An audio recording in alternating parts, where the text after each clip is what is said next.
Fantastic. All right. Well, then I would like to welcome everyone to this VIS 2024 session on biological data visualization. We have 6 very exciting talks coming up.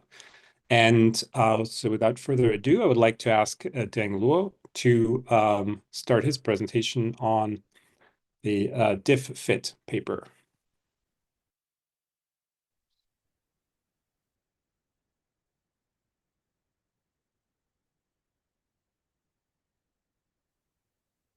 So just to check, you can hear me well and see my screen, see my presentation. The sound is great and the picture is there. Okay. So hi, I'm very happy to present DiffFit. This is a work conducted at KAUST in collaboration with INRIA. A molecular structure shown here in cartoon style in yellow and green can be simply regarded as a point cloud in our context. A Cryo-EM map, shown here as a gray isosurface, can be regarded as a scalar volume. Fitting a molecular structure into a Cryo-EM map is a common practice in the structural biology domain. The currently widely adopted method involves a manual placement followed by an automatic fine-tuning. With DiffFit, you probably notice we removed the need for manual placing. For this example, it takes about 11 seconds to fit. With the speed and accuracy of DiffFit, we can solve a complex and challenging task. That is, compositing smaller individual subunits into a larger volume. We basically turn this task into an automatic computing process, followed by an easy, user-friendly, interactive visualization analytics task. Ondřej et al. Proposed the Markov feat to use Markov random field to solve this problem. However, it involves multiple different command line tools, and it takes on average 14 hours to process one structure. They presented a benchmark table that we also use to profile the performance of DiffFit. As introduced in the beginning, in the domain go-to visualization tool, Camera X, there is a functionality called fitting map. It requires manual initial placement. It does have a search mode, but it takes minutes to hours to search and occasionally fails to find a plausible fit. However, the manual fitting is still a routine practice, and the search mode has been used as a foundation in recent method and protocol papers. Gao et al. Proposed domain fit earlier this year to identify protein domains in Cryo-EM maps. A core step, the fitting is done by Camera X's fitting map command. Rantos et al. Proposed assembly line in 2022 to assemble small protein subunits into large Cryo-EM maps. Camera X's fitting map command again serves as the foundational step in the beginning of their workflow. Our work is inspired by Ruwayda et al.'s differentiable compositing work, in which they developed a differentiable algorithm to composite pattern elements into a given final image. We first extended this algorithm to 3D and tested it on toy example, which worked well. But the algorithm often falls into local minima for a long time for real Cryo-EM maps, even though it might find the global minima eventually. We then adapted the algorithm to receive the atom coordinates or the point cloud as the input. Extending this map, we further enhanced the algorithm by introducing a few very effective strategies. The first one is adapted from Ruwayda et al.'s differentiable compositing paper, in which they generated a multi-resolution image pyramid for the reference image. This is to solve the problem that the gradients for optimization have a small region of influence. Extending this method to 3D will basically give us an iteratively convoluted volume array. Apart from giving us a bigger region of influence for the gradients, it also happens to mitigate the noise inherent in the Cryo-EM data. The second strategy is to fill the voxels that do not pass the threshold with a negative value. In Camera X's fitting map command, there is only a positive reward for the atoms occupying a density. With this negative space, we also add a negative punishment for the atoms that do not occupy a density. The third strategy is what we call enveloped initialization to concentrate the search. Shown on the left is the sampling used by the camera X fitting map command, which is sampling everywhere in the volume for an initial placement. In contrast, we sample only in the area that passes the threshold, as shown on the right. Now we introduce our loss function for the optimization algorithm. For a given volume, a set of molecular atomic models coordinates, we optimize the position and quaternion vectors by this loss function. It is the negative average of the density values sampled at the transformed coordinates. The transformation is done by a matrix converted from the quaternion and a translation by the position vector P. The sampling is performed by a trilinear interpolator. Then we get a weighted sum of all losses from the whole convoluted volume array for one molecule with one initial placement. We then compute on GPU in parallel for multiple placements in an ensemble style for one molecule. We further sum up all molecules' losses when there are multiple candidates to fit. With a target map, we fit a source structure with 1,000 initial placements. After the optimization, we get 1,000 final placements. If we instance a structure at each placement, we will get a highly cluttered and occluded view. After clustering and filtering, instances in 2 clusters then stand out. We then integrate DiffFit as a plugin into Camera X and build a tabular browser to go through the fitting results. The user can change the threshold to filter the clusters and to click each row to check each cluster's best placement. We also build an interactive spatial viewer to get a spatial overview of all the clusters. Here we show the results of fitting a single structure, which is usually done in seconds on an RTX 4090 GPU. Here we show the benchmark of DiffFit. C stands for Camera X fitting map command, D stands for DiffFit, G stands for gain. You can see that DiffFit outperforms Camera X's significantly on both hit rate and computing time. In terms of fitting accuracy in root mean squared deviation from the ground truth, DiffFit outperforms Markov fit to a large degree. DiffFit's accuracy is just slightly worse than Camera X's, and if the user takes the DiffFit results as an initial pose and refined by Camera X's fitting map command, then DiffFit gets a better accuracy. Here shows the process of compositing multiple structures into one Cryo-EM map, which is usually done in minutes. Another breakthrough use case is to identify unknown densities, here shown in gray, from a large candidate library, here shown in this colorful cartoon-ish style molecular representation. This can be done in minutes to hours with DiffFit. The identified candidates are overlaid in the density shown on the right. Comparing to domain fit, DiffFit gets about a 2-fold better hit rate and a 100-fold faster speed.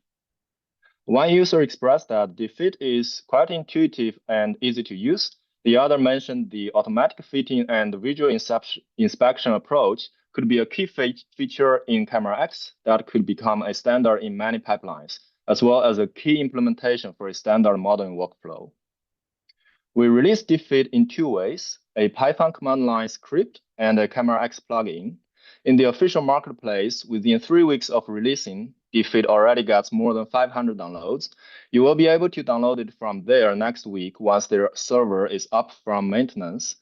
You can also download it now from our GitHub repository where we fully open source the DiffFit. We are also applying for a replicability stamp.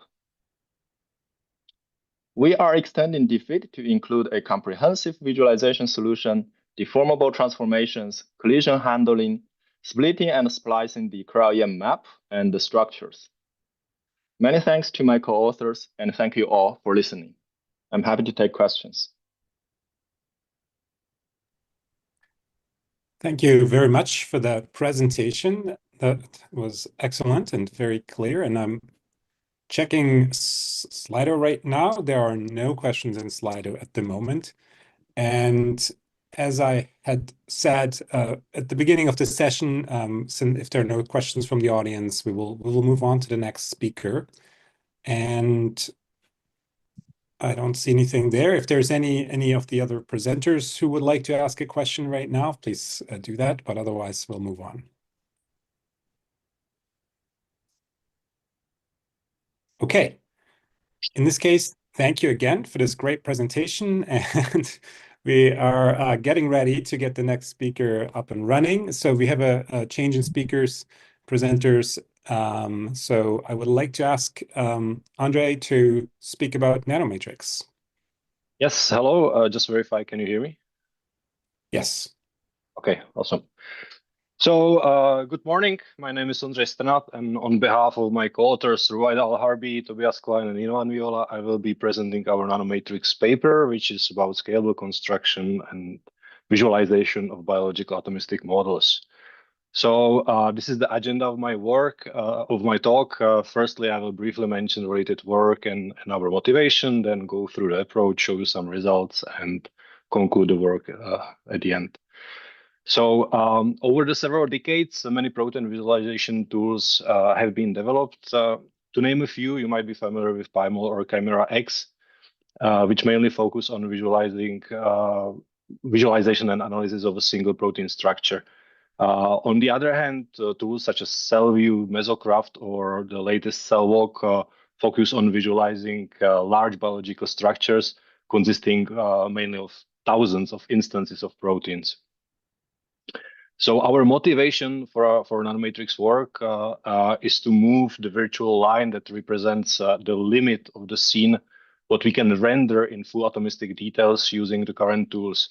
Ideally, we wish to have a scene containing multiple complex biological structures, such as red blood cell. So what is the problem? Just quickly focus on the red blood cell. Typically, it has some internal part and a membrane. And when talking about the internal part, there are approximately 250 million of hemoglobin molecules.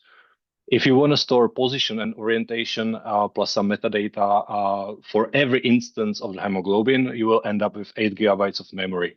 But that's not everything what is in the red blood cell. You have lipid bilayer and some other proteins. So very quickly, you will run out of memory. And as I mentioned before, we ideally want to have a scene where we have multiple of these structures. So now let me just show you this fly-through where you can see atomistic details closer to the camera, texture details basically in the background, and the scene is being constructed on the fly as the camera approaches the model. You can stop anytime, look around. It's fully interactive. So how do we do that? This is a scheme of our approach. First, we place a proxy geometry, which is typically some polygonal mesh, and we virtually partition the scene. And based on the camera placement, we select cells around the camera. We call them active cells.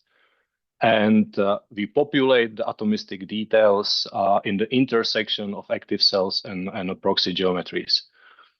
We have two different algorithms for population, populating membrane and soluble. I just want to highlight now that all the samples I will show you here in this schematic drawings will be in 2D. And at the very same time, there are multiple different strategies how you can choose these active cells. I will stick in this talk to this 3x3 configuration in 2D and 3D. For us, it's 3x3x3. This is how it looks like in 3D. Now let's go briefly through the membrane construction. So we have protein ingredients, and using our previously developed tool Mesocraft, we are able to generate these patches. From this 3D patches, we generate something which we call 3D geometry Wang tiles. And because the Wang tiling will allow us basically to generate even like bigger patches without visible repetitive patterns. And once we have this 3D geometry Wang tiles, we can render them from the top view to generate, to get the respective corresponding to the textures. And once mapped on the textured proxy geometry, we can get this kind of biological structure. Here again, this is the screenshot from the resulting fly-through. You can again see that full atomistic details closer to the camera, which goes or translates into texture in the further. When it comes to the soluble construction, we generate 3D geometry box style. And again, based on the active cells, we start populating the active cells, one box next to each other, and decide which protein instance is inside the proxy geometry. This is done in parallel, so it's very fast.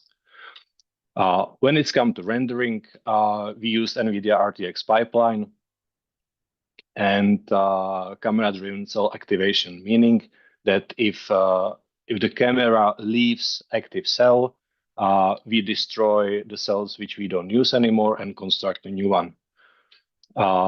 As a part of the initialization phase of the whole algorithm, there are plenty of parameters, but one of the parameters is this configuration of active cells. So in our case, this is this 3x3x3 in 3D. So it means we have pre-allocate 27 buffers, and we only clear them or repopulate them. We never deallocate them. It's basically to speed up the whole construction and the rendering process. More details you can read, you can find in the paper. And at the end of the rendering, or every active cell is rendered independently. So we have 27 rendering targets, and which are at the very last stage of the rendering composited together to obtain the resulting rendering. So to conclude my work, my talk, I've just shown you a method which is capable of interactive rendering of large biological scenes. We achieve that by a combination of atomistic detail rendering and texturing. The performance of the method is at least 80 frames per second at full HD resolution with 10 rays per pixel on 4090 RTX. We are aware there are some limitations. So right now, the current approach is basically tailored only to static scenes. And of course, there are visible seams because we are rendering 3D geometry next to a texture. So yeah, there are visible seams. But let me finish with a spoiler alert. Because it's already 2 years we published this paper, or we first submitted this paper. We have been working meanwhile on tackling these limitations, which I just mentioned. And so we came up with this non-universe paper, which hopefully will be out soon. So stay tuned to follow our research. Thank you very much for your attention and for coming to my talk.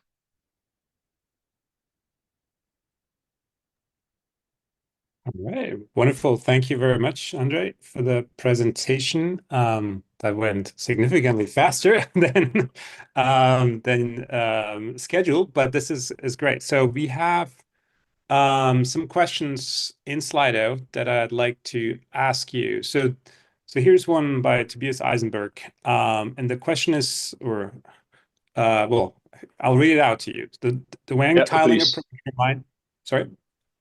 Please read it because I cannot see Slido right now. Yeah, no, of course. So the Wang tiling approach reminds me of Kopf et al.'s tiling for stippling, but they do it recursively. Do you also use some recursion, or is one level enough?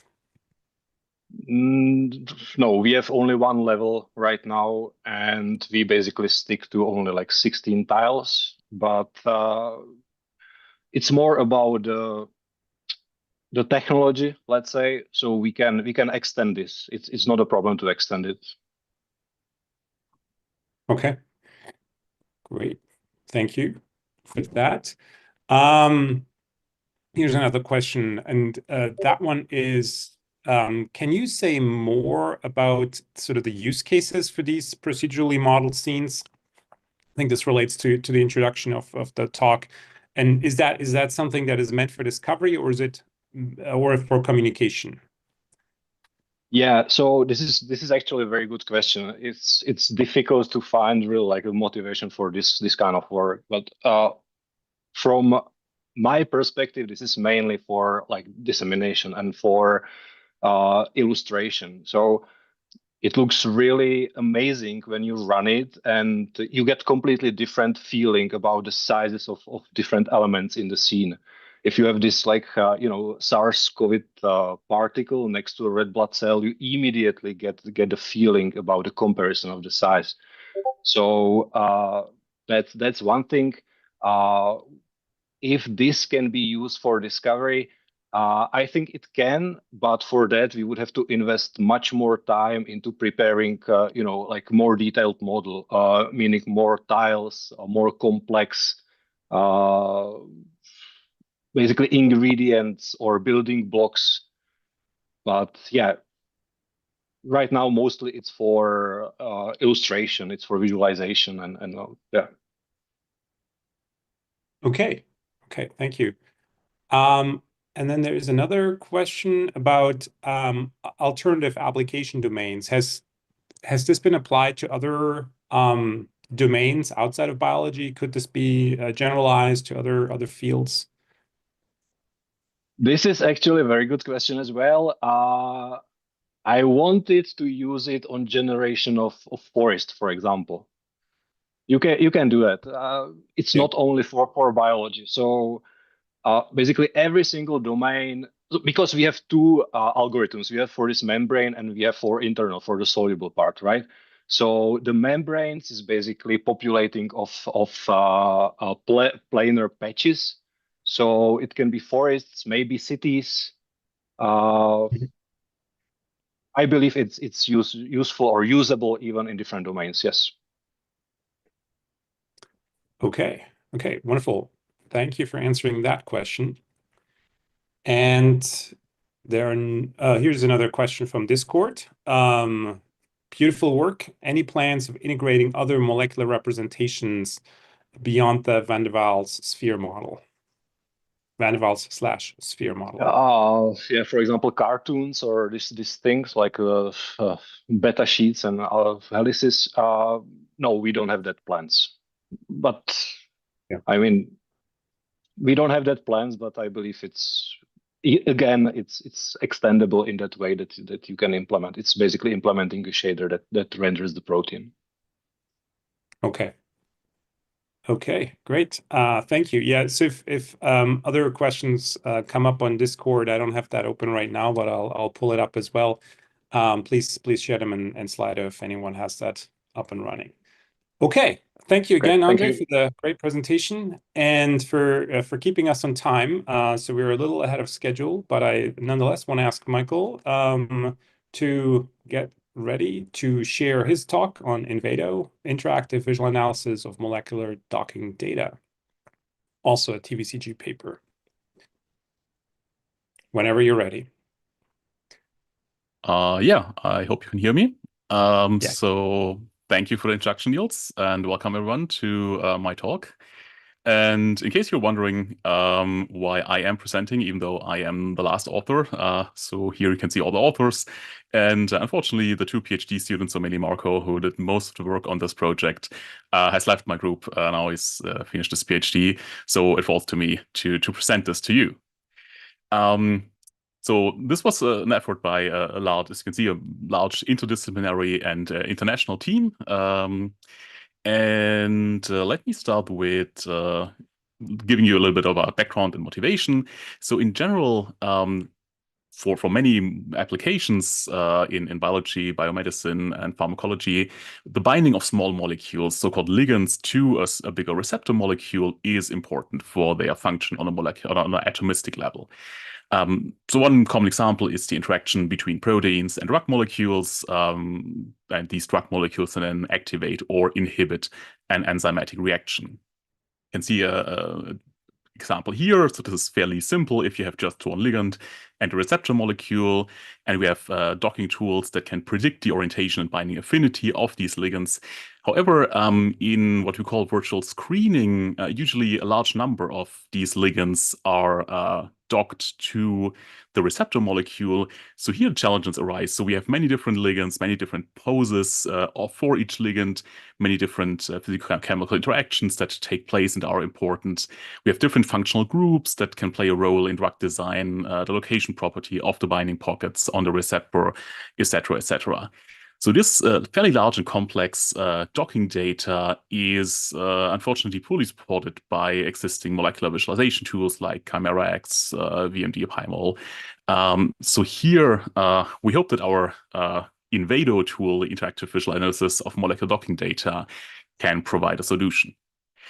And in order to ensure this, we, of course, did task analysis. So we had discussions and semi-structured interviews with domain experts from pharmacology and biochemistry and came up with 6 requirements. I quickly want to summarize them. So, of course, first of all, users need to get an overview for browsing and filtering as an entry point for further analysis steps. They want to identify hotspots with high binding affinity, so basically binding pockets where the interactions happen. They need to identify hits, so the most frequently docked and top scoring ligands in binding poses, but also oftentimes the identification of just overall good binders, so not just the best one, but well enough binding ligands is interesting. And since this is an inherently spatial problem, not just the scores and forces, but also like the pose of the three-dimensional pose of the docked ligand, the interactions, chemical properties, etc., are interesting. And last but not least, we wanted to enrich the docking data to support the evaluation and the decision-making. So based on these requirements, we came up with this solution. So this is an overview of our InVADo application. It's supposed to be used on a dual screen or ultra wide screen monitor setup. So here we have kind of a dashboard style diagrams here, and then the 3D visualization of the molecule. So and I want to walk you through the different parts of InVADo and how they can be used to analyze docking results. So first of all, as I said, we have many different docking poses, many different ligands. So to give an overview, we cluster these. So we use simple spatial clustering using dbScan to identify hotspots. So here, these are then marked as these gray parts of the receptor molecule, of the protein molecule surface. And we also, since this is a little bit cluttered here, if we show all the ligand poses, we only show the centroid of each cluster. We can also parameterize this. So, for example, we can exclude low-scoring solutions and all that. And we also show a summarization of the clustering results here as a bar chart and a row of box plots. So here you can see the size of each cluster, different properties like the molecular weight or the drug likeliness of these ligands here as color coding, and the average the distribution of the binding score or binding energy computed by the docking tool. So this gives an overview. We can see which locations, which pockets provide good binding and for what number of potential ligands and poses. But to investigate this further, the user can now click on either the bar or the box plot or just one of the clusters in the 3D view to proceed further in the analysis. So here, once we have selected a cluster, we can look at the cluster statistics view, which is basically a tabular overview of the selected cluster. So we have a searchable list of unique ligands. For each ligands, we show the statistics, satisfying requirements 3 and 4. So we can see how often is a specific ligand included in the selected cluster, what are the minimum and maximum and average scores for this ligand, because oftentimes the same ligand is docked in a pocket in slightly different poses, resulting in slightly different scores. And we can also filter this by the interaction type. So if the user is interested in, for example, only halogen bonds or only metal complexes, only salt bridges, we can reduce this to the selection. So once we have looked at this information here and identified a potentially interesting ligand, we can again select this and proceed further in analysis.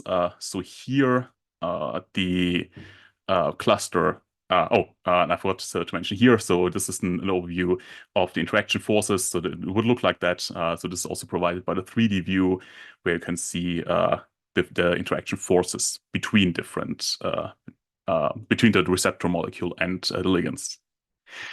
So as I said, after selecting an interesting ligand in the cluster statistics table, we can investigate it even further using the ligand view and the functional group view, which are down below here.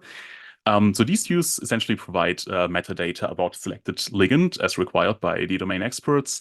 So we can get a list of all the poses of one selected ligand with the detected interactions. By the way, these interactions are determined with an external tool called Philipp.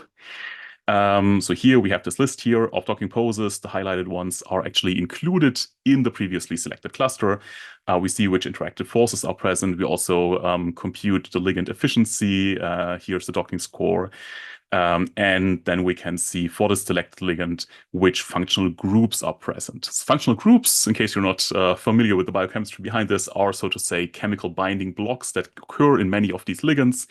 And here, especially for drug design, it's interesting to see which of these chemical building blocks, which functional groups are reoccurring in well-binding ligands. And these functional groups are also determined with an external tool called checkmol. So here we can get an overview of these information for, like I said, more targeted drug design. I've already talked a little bit about the 3D view. So here, like I said, we can see the spatial arrangement of the receptor and the selected ligand. We also have this radial menu for ligand inspection. So once we have selected a certain ligand, a certain cluster, we can see the ligands that are docked here, cycle through them, get additional information about them. And of course, the 3D visualization offers many different visualization modes for showing the ligands, showing the interaction forces, and clusters of functional groups. But in the interest of time, I can't go into detail about all that the 3D visualization offers. So please see our paper for details. And I would jump now to the results and discussion. So to evaluate the usefulness of our InVADo approach, we had feedback sessions with 5 experts from biochemistry. They were first shown a short video explanation of all the features. So instead of reading a manual, they just got a short video intro.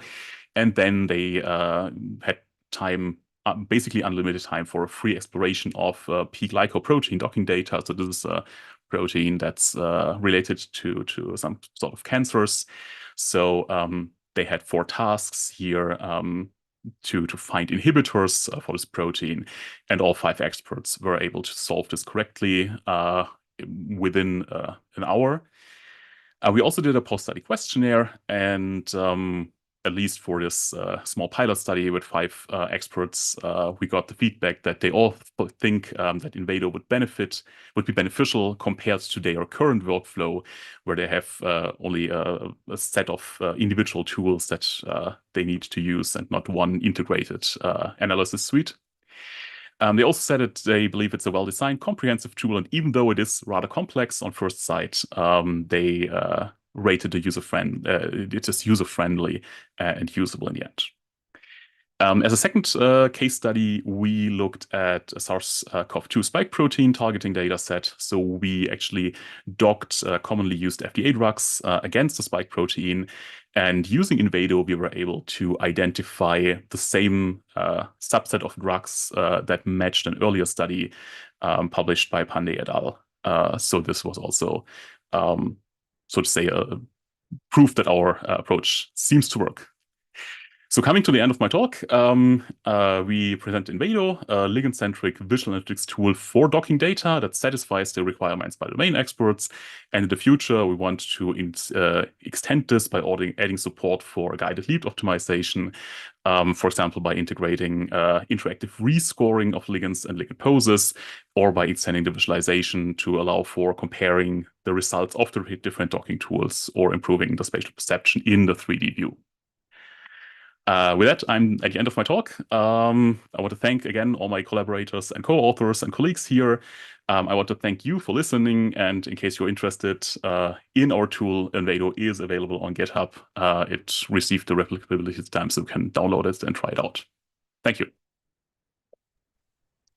Thank you very much, Michael. Wonderful presentation. There is one question in Slido, and that is related to the dual monitor / ultrawide monitor setup that you mentioned in the beginning.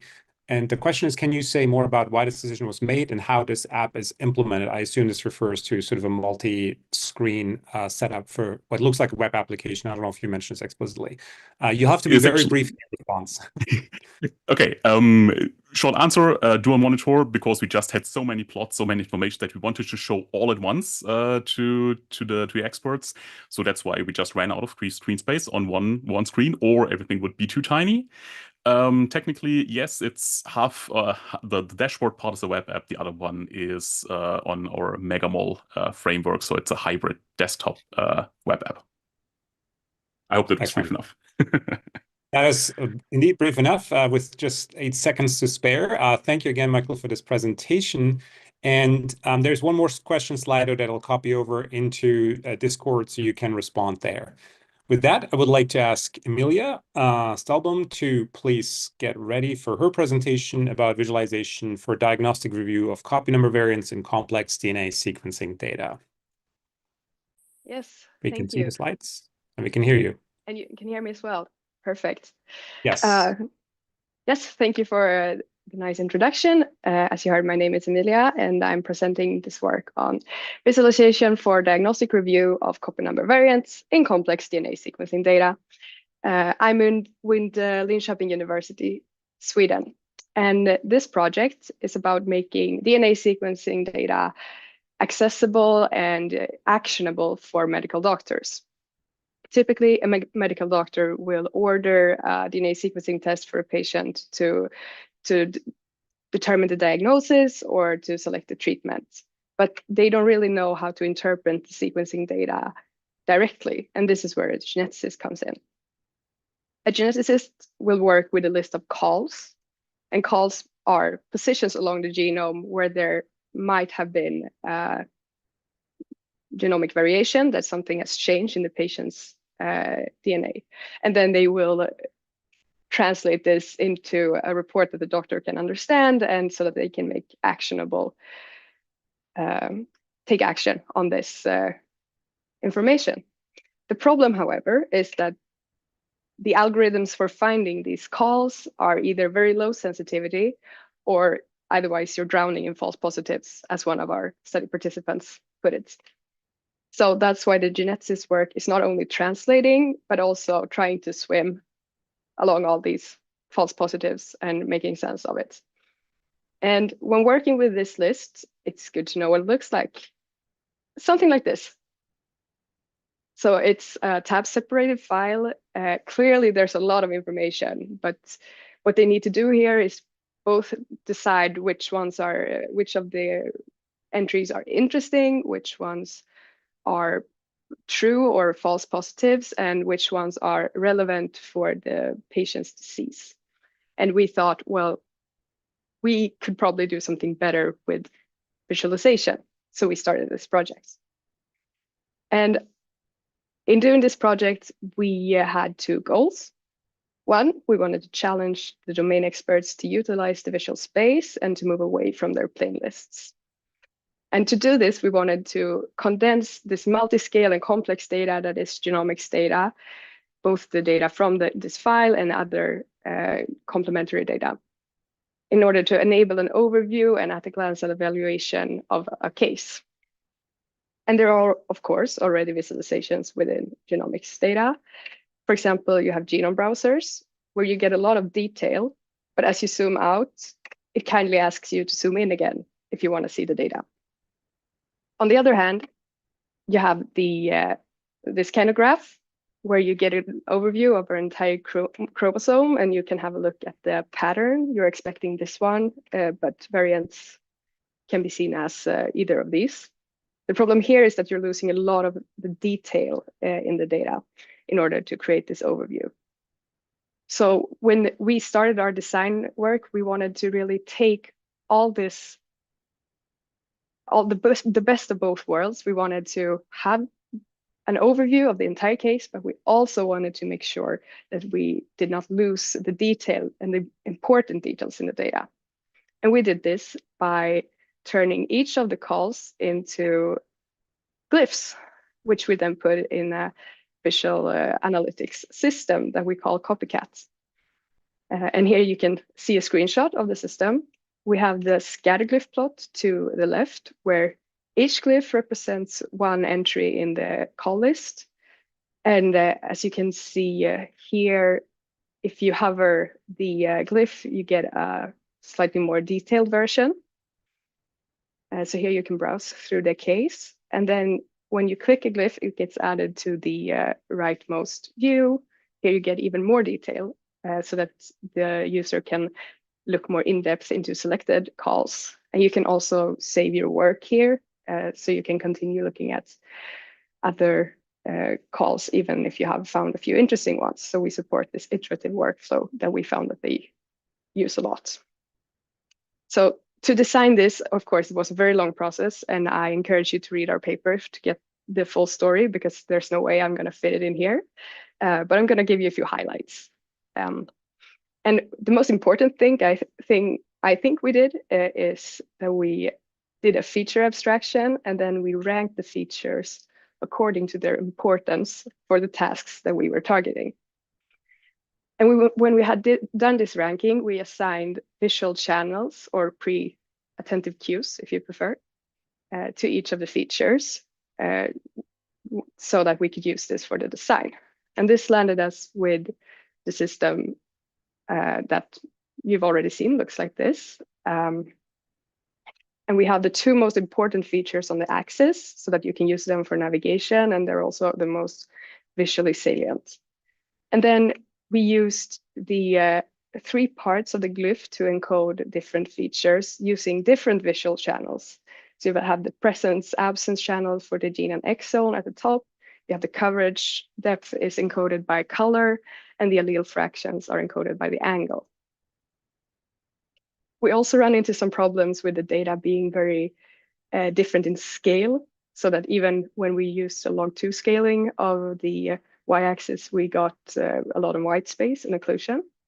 And we mitigated this by actually compressing the axis where there was white space, and when there was a high density of glyphs, we instead stretched it. So in our solution, it looks like this, and you can see how we cue the user by compressing the axis and making it a bit thicker. We also try to use convention and consistency to make our system as easy to use for the end users as possible.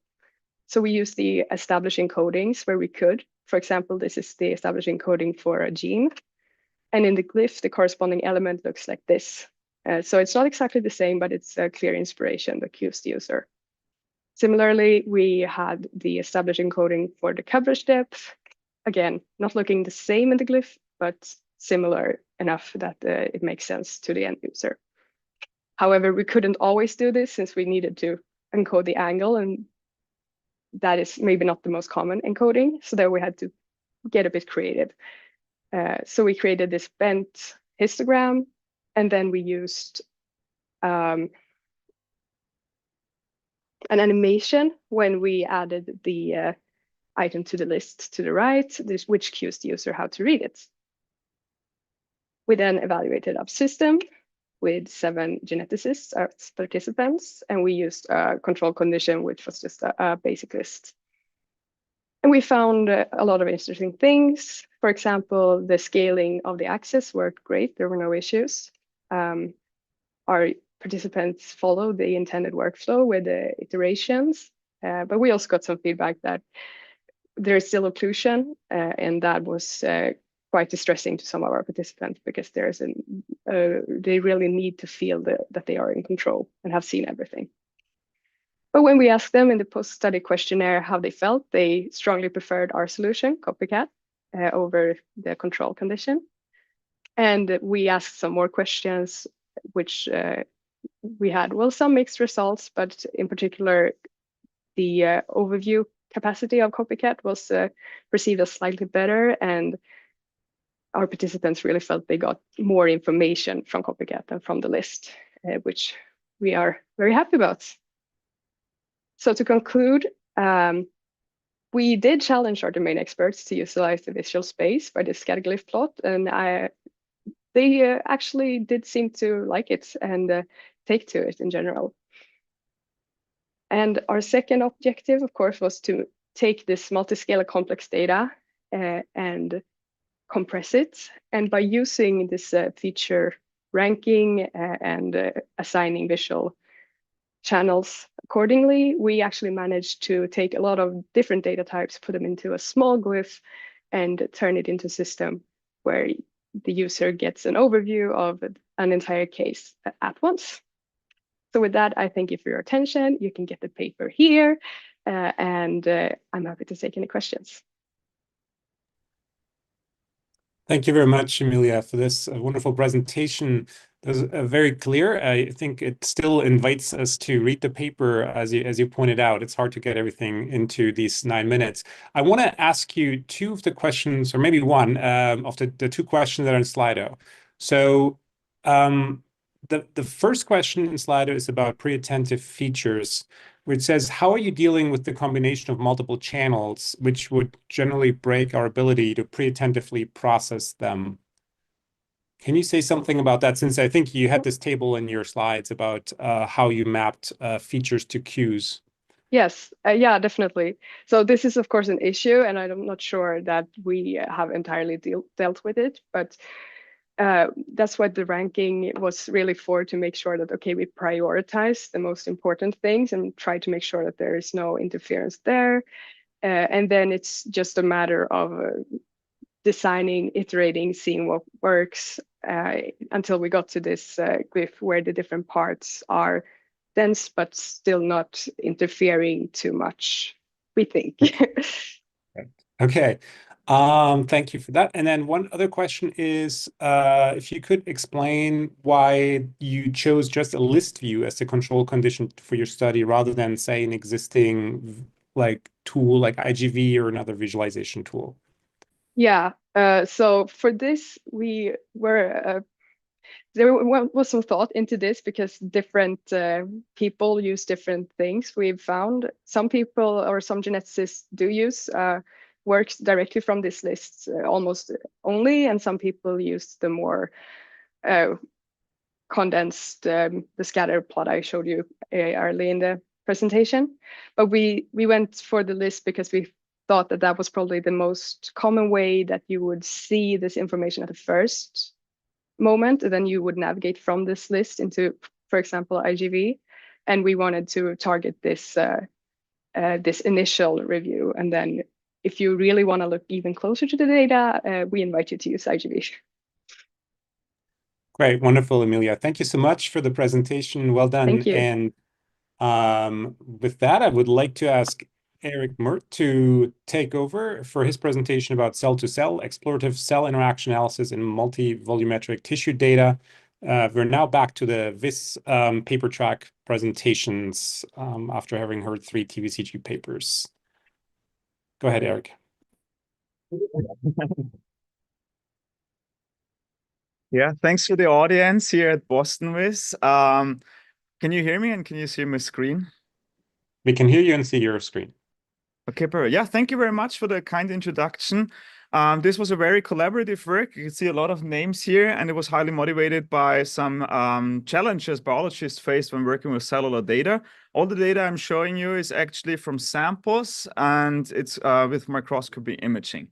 So dive right in, cell to cell is working with cells. And what you can see here is a 3D rendering of a cellular composition of a tissue. All those white bodies are cells. So you see they vary in size and shapes. And in color, you can see some proteins that mark what those cells are doing and how they're interacting with each other. So one question a biologist could have is like focusing on these two cells. So we can look closer there and we see that there's something going on in between the two. So biologists would go in and draw a rectangle around this interaction here and then thinks about how to represent this and how to compare that to other cells. So you can actually compose that down to a single line between the two cells. And on this line, you can then draw an interaction profile. So that summarizes what's going on in the box you've seen before. And by doing this, we can now compare this interaction between all the other cells we have in the same image or to other images. And in the end, this is also what gets reported in papers, for example. And now you can already think if you're doing this in a normal like image analysis tool, it's very cumbersome, it's tricky to do, and it's also very dependent on who does it, right? Because if multiple researchers place that box there, it might not be at the same position every time. And so reproducibility is a problem. So we've already seen it's challenging to create those plots and to analyze the data in a way and to make it reproducible. And we now think about doing this in 3D, it gets even more challenging because of the lack of tooling. So that's why we introduce now cell to cell, where we have a fully interactive tool where you can do those analysis and create the plots you want to later report in your paper or analyze for your research. So in cell to cell, we're working with immunofluorescence imaging and primarily cancer research. This focus comes from the biologists we're working together with. And so you take samples out of the body in a biopsy and you put it on those slides, and then you conduct the imaging. And the researchers are primarily interested in the cellular composition of cancer tissue, and they're making proteins visible, and those proteins tell us something about the identity of cells and the function of those cells and how they interact with each other. And one technique our collaborators are using there is called CyCIF, which stands for cyclic immunofluorescence imaging, and that enables them to do a lot of various proteins on the same tissue. They went now, I think now up to like over 100. Back when we got the data, it was roughly between like 50 and 70 of those proteins. So in the end, you get multiple images of the same tissue for those various proteins, and we can combine them to one single image where they're co-located to each other, and we get a high resolution 3D image that tells us something about the cellular composition. So on the one side, biologists create a large-scale 2D whole slide image, and for example, about melanoma, so skin cancer. And out of this large-scale tissue with 28 proteins, they pick some key areas they're interested in and conduct this 3D ROI investigation or microscopy image. And so there you can see the cellular composition more nicely in 3D, and you see that all those cells are tightly packed, which you couldn't see in the 2D view. Now, even like for the larger scales, they can do a whole slide 3D image as well. And so what are researchers looking for in these images? They're looking for so-called pathway protein markers. And those markers tell us something about T cells and how they interact with tumor cells. We would like the T cells to actually kill the tumor cells, but it's more nuanced. So in between the two, we can actually see proteins that are either stimulatory, meaning it helps the T cell to kill the tumor, or inhibitory, meaning the tumor can tell the T cell to not kill it. And so you can see that in green and red. And so some of those proteins we have in our images, for example, this PD-L1 and PD-1, and those are actually targets then for immunotherapy that help our body to fight the tumor. So that's the motivation. And so before we got into this very high resolution 3D images, we had 2D whole slide, as you've seen. And to find something out about the function of the tissue, we did proximity-based neighborhood analysis, just meaning who is close to me, and that determines my function. But now with the better resolution, we can actually dig deeper and see what is actually going on between the cells. And so there was a past work actually by Simon, who is in the room. It's called Vicinity, which is based on this proximity-based neighborhood. And now we elaborated further on that and can introduce cell to cell today, where we look into how cells actually communicate with each other. So back to our cells. As a first step for cell to cell, we actually embed a graph into the 3D volume to determine where are cells located and which cells are likely to communicate to each other based on proximity. The embedding of the graph is currently a manual step where biologists place centroids in every cell, and then we can create the graph. Now, as like segmentation algorithms get better and are also available in 3D, we can use those to get the centroids. So we can go away from the manual step. So we have the graph embedded, and now we can analyze those interactions. And so when you click on those interactions, we actually get a B-cone, and now we'll tell you how we get the interaction profile out of there. So when you look at two cells and the proteins within the cells and between the cells, we can represent the interaction as a cylinder in 3D. The cylinder has a radius, and in that cylinder, there are some protein interactions floating around. And when we now map them down to the edge inside the cylinder, we get this interaction profile I talked about before. And if you do this for every protein that is within the cylinder, we get the interaction profile. For proteins that are outside of the cylinder, we can ignore them. And so now for some cases, the biologists are maybe more interested about what is going on between the cells than within the cells. So what we're proposing is we can also, instead of the cylinder, use a B-cone. So two cones that touch in the middle, and that actually emphasizes more the area between the cells and less what's going on inside the cell. And if you compare the outcome, you see that we only get the signal in the center, and the proteins that are more within the cell are neglected. So that's what we're doing here on the fly in 3D to create these cell interaction profiles. Sometimes biologists go in and already know which proteins they want to look at, so they can toggle them, get the profile, but they maybe also want to see what else is going on. And as you imagine, there's like maybe 70 channels. That's too much for this like visualization. So we also allow them to view it with the heat map approach, where you can get a nice overview of what's going on between the two cells and what other protein markers you might want to toggle on and off and see in the volumetric rendering. So now we figured how we can look between the cells. What about cell-centric? So what is going on inside the cell? That's also something biologists are interested in. So for that, we're actually proposing a polarization profile computation. So we're representing a cell as a sphere, and that's due to the lack of segmentations. We have to make a simplification here. And the sphere is often a shape that the cells adhere to. Sometimes they have other shapes. So in future, we may want to use segmentation for this. But for now, we're taking a sphere. Within the sphere, we have all those protein markers. And again, we can project them down to a single plane that is within the cell. And now we can actually take this plane out and use that as the representation of the polarization profile. So in that circle, we're doing an intersection like on a clock. And in these intersections, we can see all those markers. And then the markers influence how large we're drawing this intersection. So if you have multiples going on, it's larger than if there is like less interaction in there. And we do this for all the proteins we want to view. And that gives us the final radial design that we can now view in our tool to see those polarizations.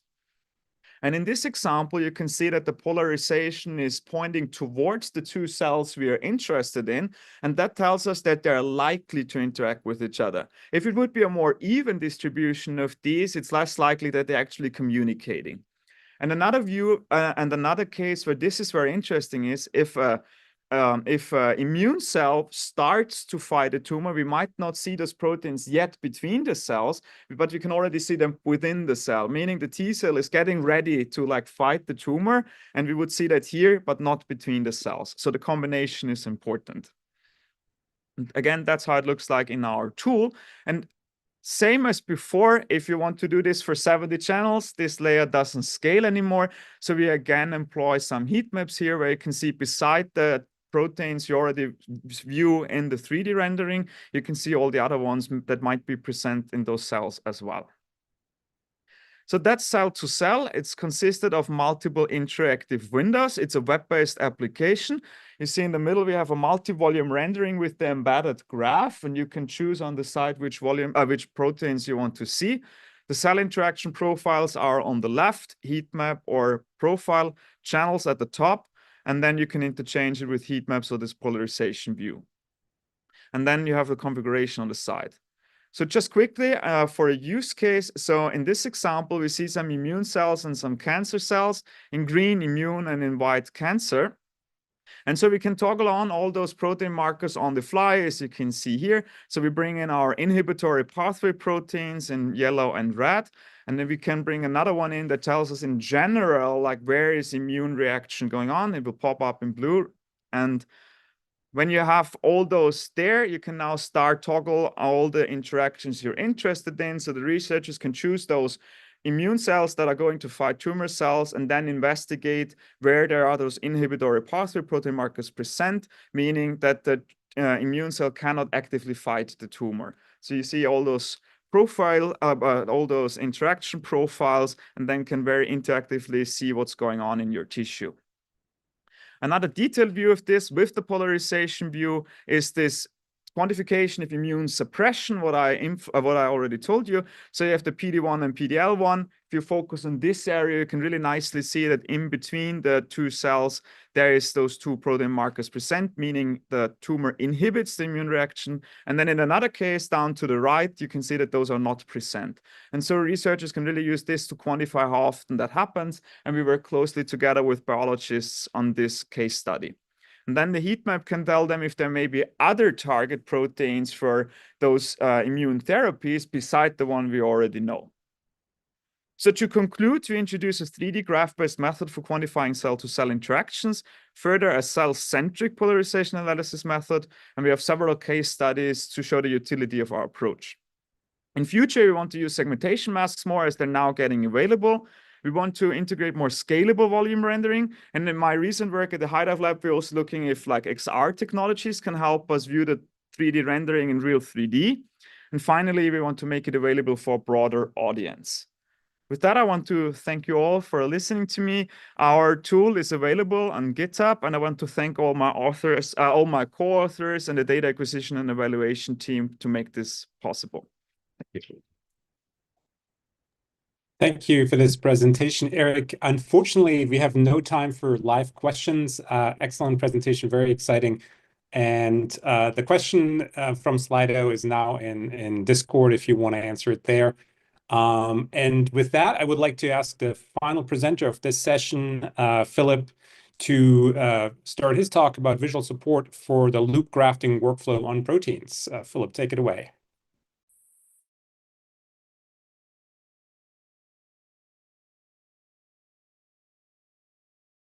Unfortunately, you're muted right now. If you could unmute, then we're good to go.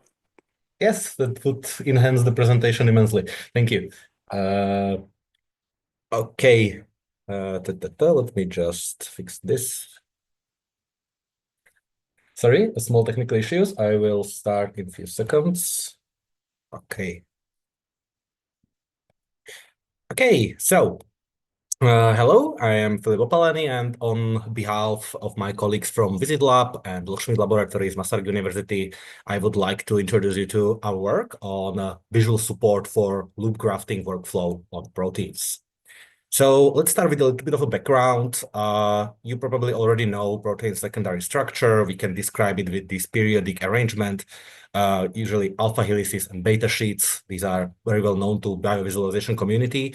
And today we are going to focus to the aperiodic coils that connect the two periodic secondary structures together. These are called loops, together with, in this case, together with the secondary structure around it. And they are often the most chemically active regions of proteins. They are crucial for protein interactions, enzymatic activity, and functionality of the protein in general. Protein engineers are trying to optimize properties of proteins, such as activity, specificity of the enzymes, thermostability, and they are using loop grafting for it. Loop grafting is the idea of taking one or more loops from one protein, let's call it insert, and transfer them to another structurally similar protein, let's call it scaffold, to create a protein that is an improvement over both original proteins. So to give this idea a little bit more structure, our colleagues from Schmidt Laboratories and also the co-authors of this work previously designed and published loop grafting pipeline. And this is a more methodical approach to the problem of designing novel proteins with the aid of loop grafting. The process is, however, still quite manual. It includes working with a lot of disconnected tools, running in-house developed scripts, and looking over a large amount of tabular data. In other words, they needed our help. So let's just really quickly go over the pipeline so we know what we are dealing with. First, we select some insert and some scaffold protein, and we are looking to transfer loops from the insert to the scaffold. We need to compute the secondary structures of these proteins, and we need to then refine the secondary structures because it is very likely that the secondary structures that have been computed is not sufficient quality for the loop grafting to be performed. Then we need to obtain loop geometry information about the loops, individual loops. So we are ending up with a lot of geometry information for all of the loops on the insert and the scaffold together. We need to verify whether this grafting can be viable by comparing these geometrical properties. And only then can we start looking at other loops via flexibility, so identifying regions that are highly chemically active, looking at motion correlation, so looking at loops that move in unison with other loops, so then they take part in similar interactions. And finally, we can select the correct loops to put from the insert into the scaffold. We can model the proteins in some modeling software where we end up with a lot of, well, models that can be then selected from to actually undergo in vitro experiments in the wet lab. Automation here is helpful, but it is not sufficient because multiple steps requires both the expert knowledge and the computed data to take into consideration and to proceed through the pipeline. These moments of human interaction are necessary mainly for selection of the correct loops to graft, selection of the final proteins, and to attempt the expensive intra experiments, and also various adjustment and verification during the pipeline. Here, visual support is in order to help the experts to move through the pipeline. So let's look at our requirement analysis. We employed design study methodology, so we concluded informal interviews with the domain experts. And following its principles, we formulated these requirements. We noted that the users must be aware of the position in the pipeline to understand how to move forward and backward in the pipeline. We noted that loops of interest may arise at various points in the pipeline, and the users need to be able to keep track of what loops are considered suitable and what loops are considered unsuitable for grafting. We know that users need to view and adjust secondary structures and also access a lot of information about loops itself, that is their geometrical properties, flexibility, motion correlation across different loops. We also need to then access information about the grafted proteins. That is, users must be able to preview the grafted proteins and to be able to select those suitable for wet lab testing. And last, and in this case, actually least important requirement was color design. It was a soft requirement from our experts that wanted the tool to fit nicely within the color scheme of their existing tool set. We also formulated tasks that the user need to undertake using our visualizations. Those are to identify the features and shape of loops, to select appropriate initial candidate loops.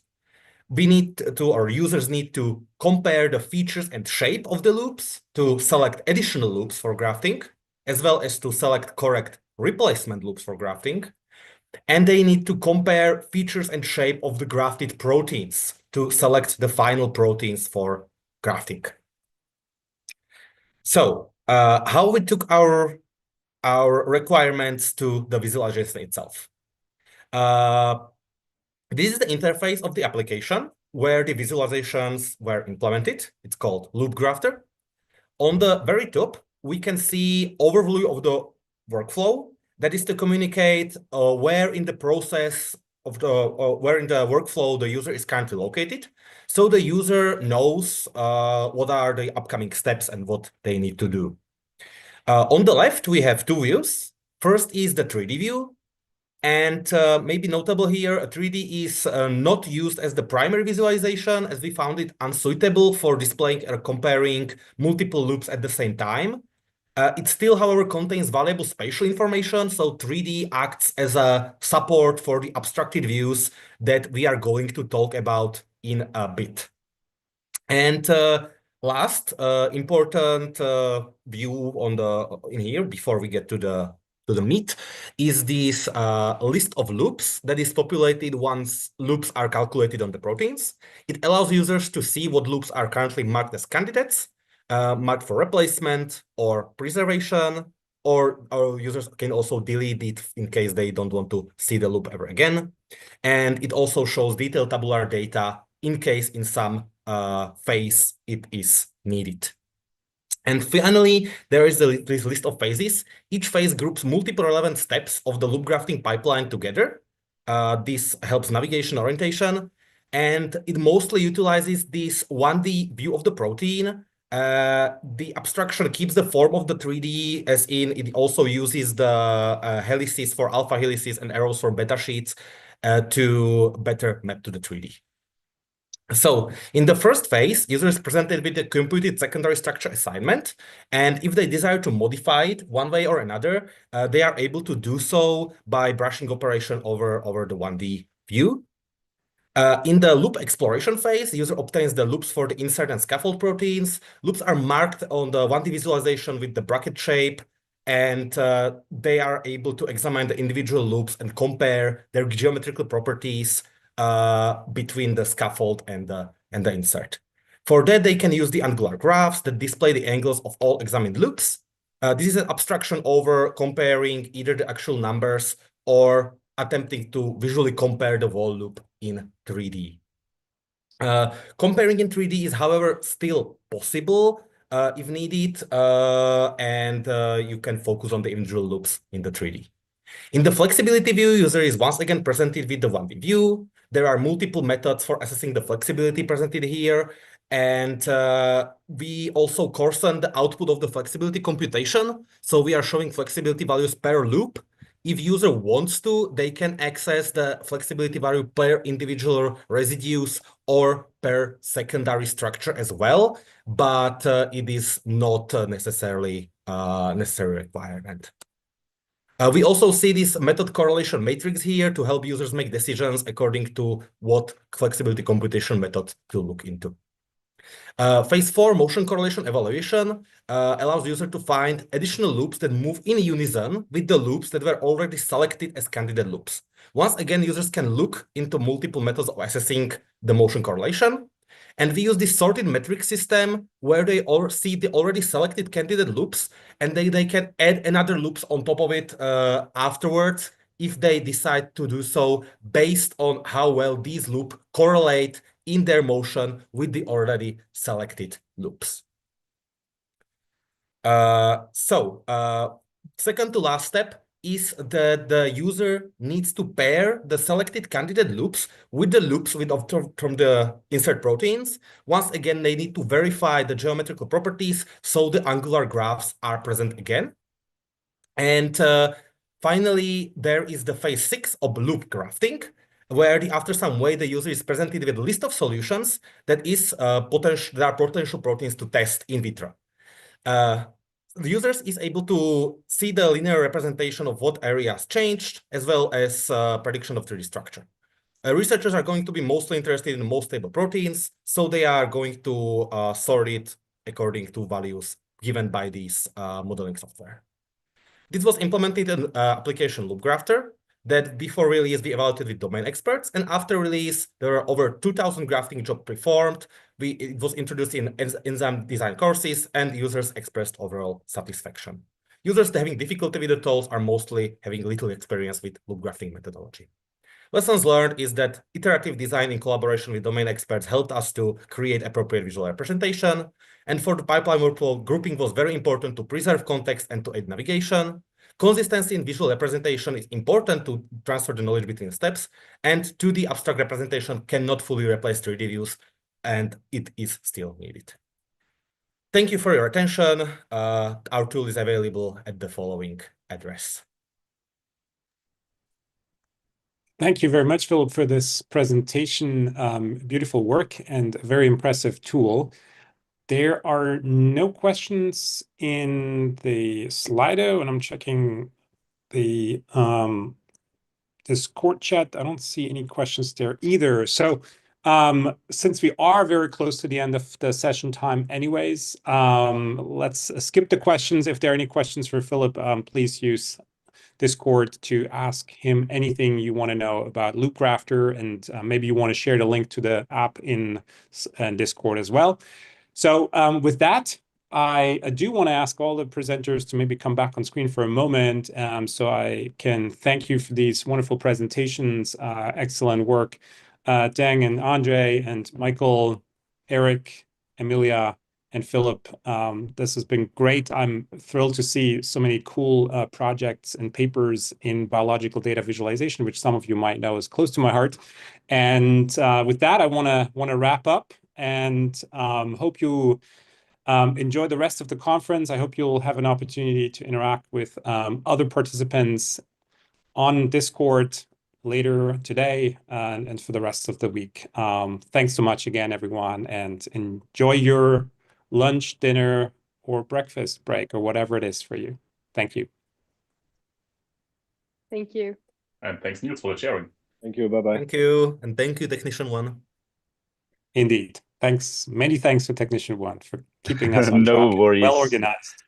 Thank you. Thank you for the great Thanks. session. Bye-bye.